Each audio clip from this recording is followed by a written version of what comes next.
กับทักทายสบายดีสวัสดีพ่อแม่พี่น้องเอฟซีเบิร์ดสุขูสุคนพสมองสุบอนบัวซิลฝั่งลาวฝั่งไทยและก็อยู่ทางต่างประเทศนะเนาะยินดีต้อนรับเข้าสู่ช่องไซกกสายบุญอีกแล้วพี่น้องเนาะก็บอกกันกำลังปัดไซพี่น้องเลยปุริว่ามื้อนี้ทางน้องปัดไซกะได้มาหาเคสหนึ่งพี่น้องเนาะปุริว่าทางเพิ่นได้ขอความช่วยเหลือมายังทางป้าบ่น้องเบลเพิ่นทักหาทางน้องเบลเนาะเพิ่นว่าแนวใดแน่เพิ่นทักหาเพิ่นก็บ่ได้ว่าแนวใดได้มีแต่แบบนะส่งมาบอกว่าอันเร็วมีคนอยากขอความช่วยเหลือหาเอาอยู่อันแถวทางแบงว่ะอยู่ใกล้ๆเฮือนป้าอันของกระเบื้องพี่น้องเพิ่นว่าเป็น2ผัวเมียว่ะป่วยแล้วก็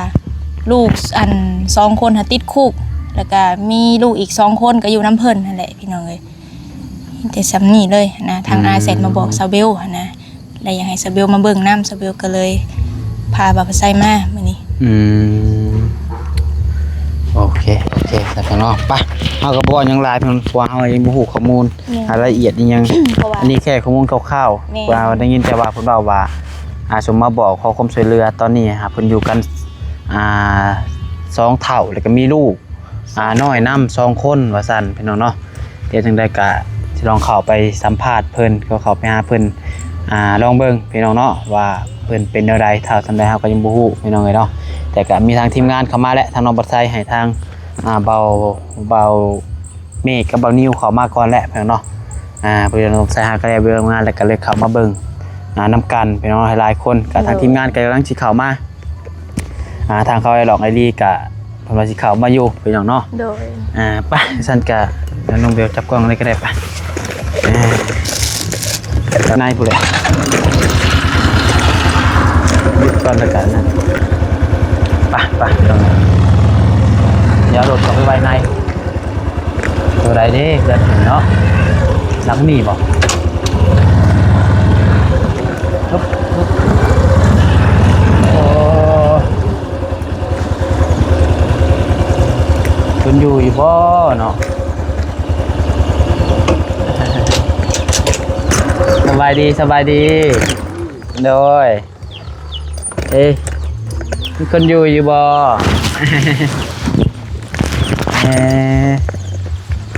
ใช่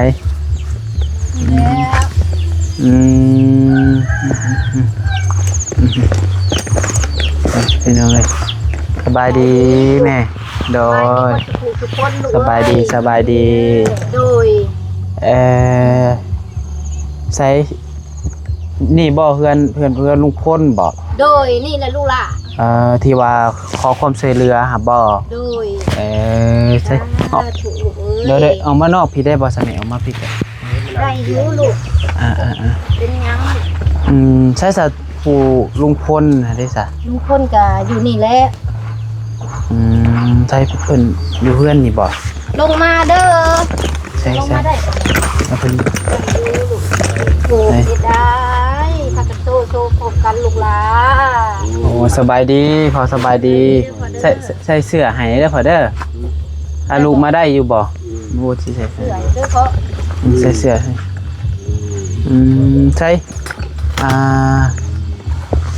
อยู่กันจักคนน่ะนี่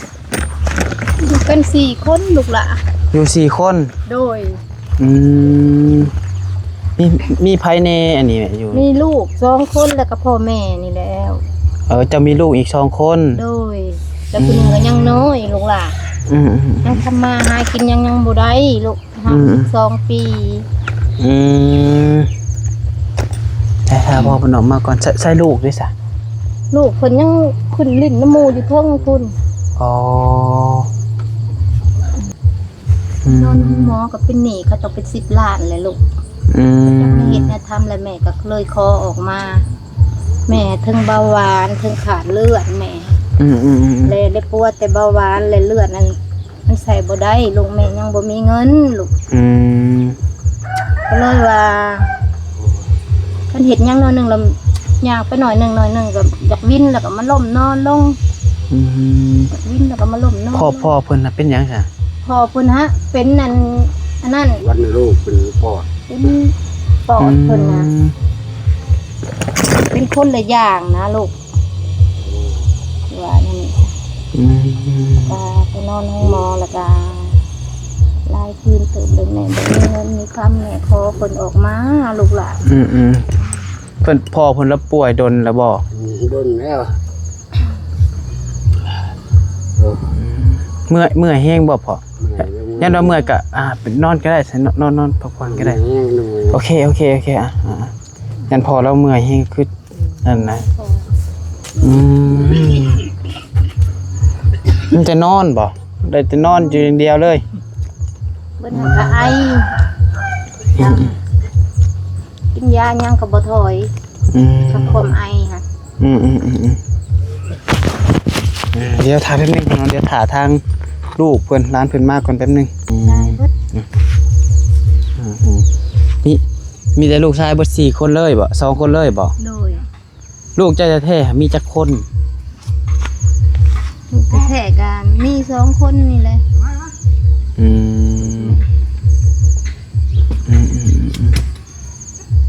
แท้ๆเนาะ โดย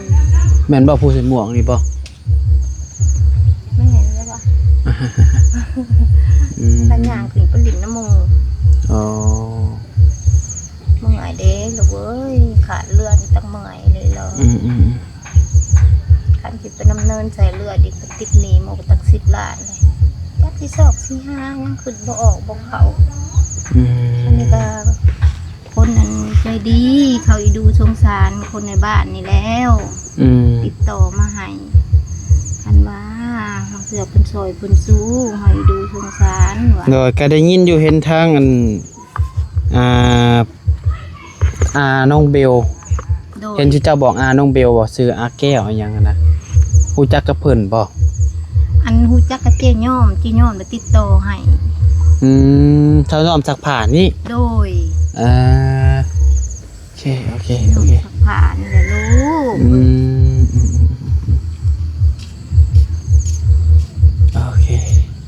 แม่ความทุกข์ความยากนี่แม่ก็บ่มีลูกเอ้ยมานั่งพี่ลูกมานั่งกับแม่สิ สบายดีล่ะสบายดี สบายดีลูก พดออกนะลูกหลานหมวกค่ะ นี่ลูกชายบ่ โดย 13 ปีแล้วลูกชายล่ะ อีกผู้หนึ่งเขาได้สาอยู่ใส่ผู้หนึ่ง ผู้หนึ่งกันผู้ใหญ่ผู้เทิงเลย ผู้อ้ายจะบอกกินเนี่ย โดย อ๋อผู้ที่ว่าไปนำเจ้าหาได้ โดย อ๋อ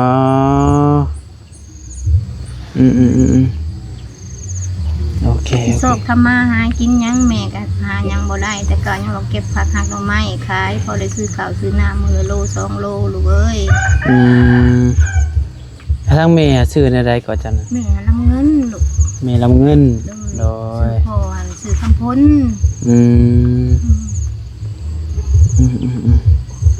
อายุจักปีแล้วเจ้า แม่45เลยได้ลูก45 ปีเลย โดยแต่ทางน้องได้สักเท่าไรจักปีเจ้าชื่อหยังสาหาม 2-3 ปี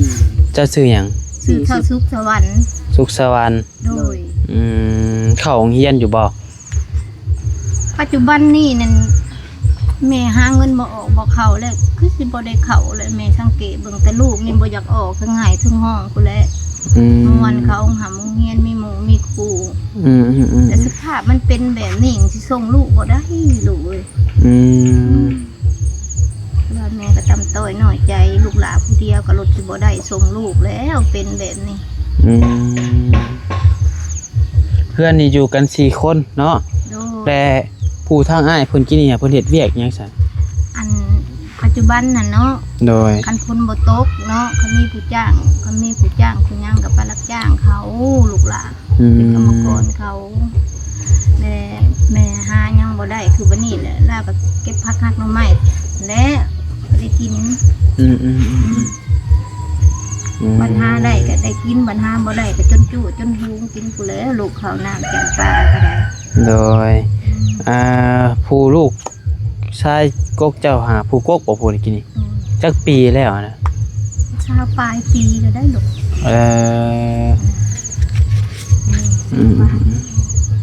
สาวปลาย โดย โอ้โอเคเมื่อก่อนนะชุเจ้าอยู่พากันอยู่ใช้อยู่บ้านนี่บ่คนในบ้านนี้ อยู่ในบ้านนี่แหละลูก อันนี้นี่เป็นดินเพื่อนชุเจ้าเองบ่ ดินมูลแม่ปันให้ อืม แม่ปันให้แต่ละคนลูกล่ะ แล้วก็เลยนำเนินบ่ได้เลยต่อบ่ได้เลยแบบนี้เลย โดย มาอยู่นี่10 ปลายปีแหละตั้งเสาน่ะ10 ปลายปีแล้วลูก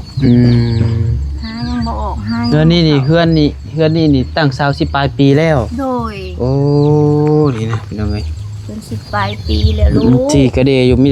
แต่ตั้งเสาก่อแอวเทคานบ่ โดย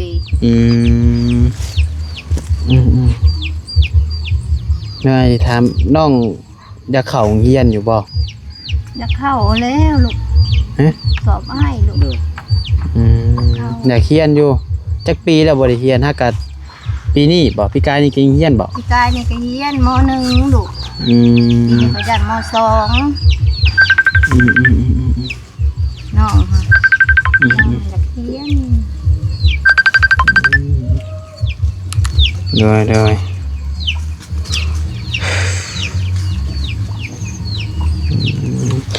ตอนนี้หาทั้งแม่เป็นโรคจังได๋ก็ ทั้งแม่นี่โรคเบาหวาน โรคเบาหวานและแม่หันคนขาดเลือดลูก เป็นเบาหวานแน่แล้วก็ขาดเลือดแน่ โดย ทั้ง2 อย่าง ทุกมื้อนี้ก็อยู่น้ำยาบ่ โดยอยู่น้ำหืดน้ำยา พยางไปหน่อยหนึ่งนั่นเดินเทือนก็เป็นวิ่นโลดแม่ล่มมานอนโลดสายตาลิ้นอายุงหมอแลเลยปวดแต่เบาหวาน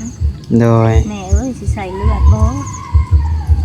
ถุงใส่แม่แต่บ่มีเงินลูกหลาว่ะแม่มีเงินแม่สิใส่อยู่ว่ะ โดย ได้แม่ก็บ่มีลูกคำว่ะ พี่น้องก็แต่ทางผัวเจ้าหาจักปีแล้ว พ่อเพิ่นมัน60 ปลาย60แล้วเราค่ะ ก่อนที่เราสิมาล้มมาป่วยนี่เราเป็นหยังก่อนบ่ เราล้ม เราล้ม โดย ล้มอยู่ไสอะนะ ล้มบ่อนเราไปหาเฮ็ดหาฮอนเอาปืนเอารั้วเราหั่นแหละเราว่าเราล้มล้มแล้วบัดนี้แหละคิดว่ามันสิบ่เป็นแห้งแล้วมีแต่ซื้ออันยาปลามากินซื้อลูกบัดแล้วความจริงแล้วมันระบวบอยู่ในพุ่น มันบวมอยู่ใน มันบวมอยู่ใน อักเสบ แล้วบัดนี้ไปดูดออกดูดออกดูดออกแล้วก็อันนั้นแหละแม่หมดเงินหลายนะลูก จักเดือนแล้วเพิ่นเป็นมานี่ นับเป็นนี่ได้เดือนหนึ่งแล้ว โอ้หากก็เป็นนี้ซะเนาะ โดย หากก็ล้มหากก็เป็นบางเดือนหนึงนี้ เดือนหนึ่งนี่เราเป็น ตะกี้แล้วก็ไปเฮ็ดเวียกเฮ็ดงานได้ปกติบ่ โดย ตะกี้พอเราเฮ็ดเวียกหยังซั่นแม่ พอก็เฮ็ดงานก็สั่งแล้วลูกวันนี้เฒ่าแล้วทำมาหากินยังบ่ได้แล้วเจ็บโซกับปานนั้นเลยได้อยู่ละล่ะบัดนี้มีหยัง เฮ้ยตนเนี่ยพี่น้องเนาะตอนนี้ครับเป็นหนี้เพิ่นเท่าไรตอนนี้เป็นหนี้ แม่เป็นหนี้10 ล้านน่ะลูกคำ เป็นหนี้หนี้หยังหนี้ห้องหมอคือหนี้หยัง หมอเลยลูก ติดอยู่ในห้องหมอเลยบ่ค่อยยืมเงินไผ ยืมเงินลูกหลานมาซอยมาสู้แต่ว่าปิ่นปัวโลดแต่เพิ่นก็บ่เล่าขี้ดอกกำไรหยังดอกลูกเพิ่นให้ซอยแล้วบัดนี้แม่นอยู่เงินลูกเงินหลานให้ซอยเฮาก็นอนบ่หลับลูกคำจักวิตจักวางลูกหลานแม่ก็ได้บ่ออกบ่เข้าจักสิเฮ็ดแนวใดจังว่าซาถูกบุญคำนำสู่มีผู้มาซอยมาสู้แม่ก็ดีมกดีใจลูกคำ น้อย แม่เศร้าสาลูกเอ้ย ตนนี่เนาะ น้องมาแล้วเพิ่นติดต่อมาให้เพิ่นนี่ดูสงสาร อืม คนบ้านตัวเองนี่แล้ว อืม อันเพิ่นสิซอยหรือบ่ซอยก็อย่าให้เฮาเด้อว่า โดยคือจุมเฮานี่ก็บ่ได้มีเงินมีค่ำแค่เพียงมาถ่ายคลิปแล้วบางเทื่อมีผู้หลักผู้ใหญ่เพิ่นอยากสดอยากซอยหั่นน่ะ โดย เฮาก็เป็นแค่สะพานบุญกระบอกเสียงให้ โดย ถ่ายคลิปซื่อๆเฮาก็ได้ โดย ก็แล้วแต่บุญวาสนาตัวนี้เด้อ โดย บุญภัยบุญมั่นคะแนนว่าเว้าขอโทษนำคะแนนว่าบุญเฮามีก็บางเทื่อเพิ่นเห็นเพิ่นอยากสดอยากซอยก็มี ต้องเถื่อบุญ อืม บุญยังมีเนาะ โดย ถูกเพิ่นมาซอยมาสู่เด้อ ทอแต่เป็นหนี้ครับบ่ตอนนี้เป็นหนี้10ล้าน เป็นหนี้10 ล้านแล้วแม่ก็อุ๊กใจจักสิหายังให้ แล้วก็ตัวเองก็ป่วยนำ ตัวเองก็ป่วยนำ งอป่วยแบกก็บ่มีคันมียังว่าขายใส่เขาลูกคำ ตอนนี้หาข้าวน้ำกินก็มีอยู่บ่ บ่มี พากันกินหยังซะแต่ละมื้อ ขายหน่อไม้ได้แล้วจังได้ซื้อมาหุงกินมาโจ้กิน ข้าวน้ำก็ซื้อกินเทอละโลเทอละใดนี่ โดย อ๋อตอนนี้ย่างบ่ตอนนี้ฮะ ต ยัง อน จะ นี้ก็บ่ยัง เบิดแล้ว โดย อืม บ่ยังเผื่อเป็นประคอน้ำเอื้อยน้ำน้อง อืมโอ้ยตนเด้พี่น้องเนาะ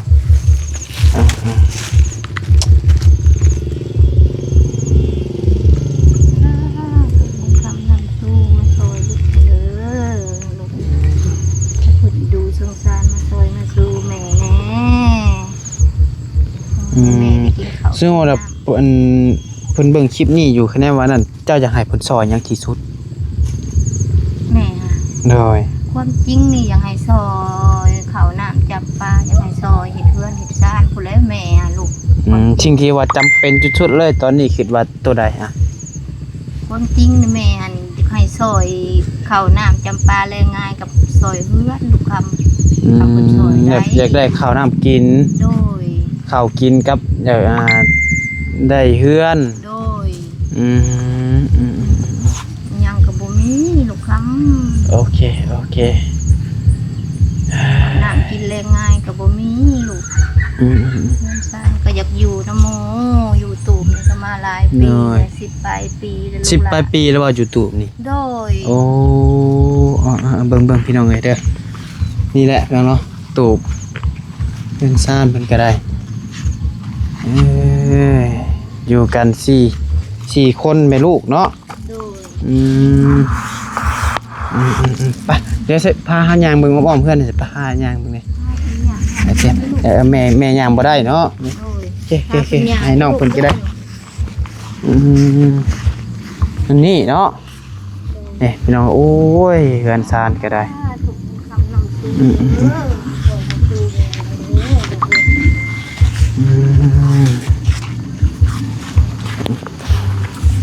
นั่งไงโอ้อันนี้นี่เป็นเพื่อนที่ว่าสิพากันเฮ็ดใหม่บ่ครับพี่น้องเรามีแต่เสาซี่กระดูกกระเดยอยู่สิว่าได้พี่น้องเนาะก็ถือว่าสุดพี่น้องเนาะ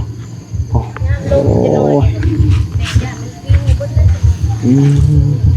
โทษเด้อขออนุญาตเด้อโอ้พี่น้องเอ้ยเงินซานเพิ่นก็ถือว่าหนักอยู่พี่น้องเนาะดังไฟยังอยู่ในนี่เลย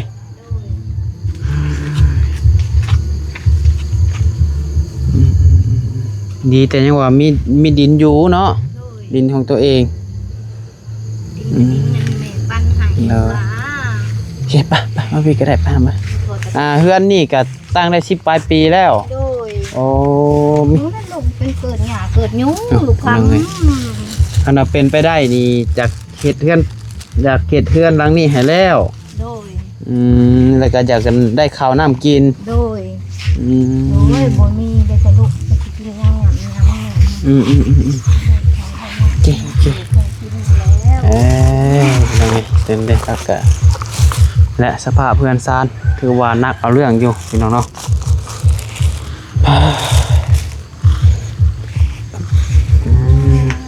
โดยมีแต่ว่าฮัดซื้อขนมมาฝากเด้อเฮาก็ถูกลูกคำ โดยจังไรก็สู้ๆเด้อโดยทำกะเบิ่งพ่อเบิ่งแม่เด้อทำเด้อโดยขณะแนวใดเดี๋ยวสิเข้ามาเยี่ยมยามใหม่เพราะว่าเดี๋ยวพาไปเวียกแน่เฮาก็ได้ ยัดเวลามานี่ก็เด้อสู้ๆทุกอย่างมันต้องมีทางออกโดยสู้ลูกมาช่วยมาสู้ โดยแม่ลูกคำขึ้นบอกเขาแล้วแม่นี่โอเคพี่น้องมีแต่ว่าสำหรับคลิปนี้กับน้องปัดไซกับพามาให้1เคสก็1ครอบครัวที่ว่าขาดเคินเนาะข้าวน้ำสกินกับโบมี่พี่น้องเอ้ยก็เพื่อมีผู้รักผู้ใหญ่จากสดจากซอยน้ำในก็มีไส้อยู่บ่นี่ไส้น้ำยังพื้นไฟได้ซะไฟมีอยู่